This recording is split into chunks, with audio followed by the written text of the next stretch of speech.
To add search to home screen on Samsung Galaxy S26 Ultra, first of all, there's a few different ways to do it. The first way is to simply click and hold onto your home screen in the empty space, go to the widgets, and then find the the Google. We need to look for a Google, and then we can select the search bar and then add it to our home screen in whichever place and in whichever size you like.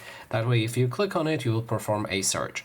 The other way to do it is to open a settings, and then we can navigate into the home screen options and then select the add media page to home screen. That way you'll be able to swipe to the left and see the Google right here. And the last way that I'm going to show you is to again open a settings and enter home screen options.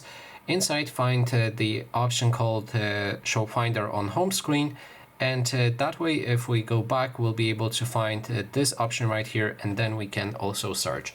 So that is basically everything. Thanks so much for watching.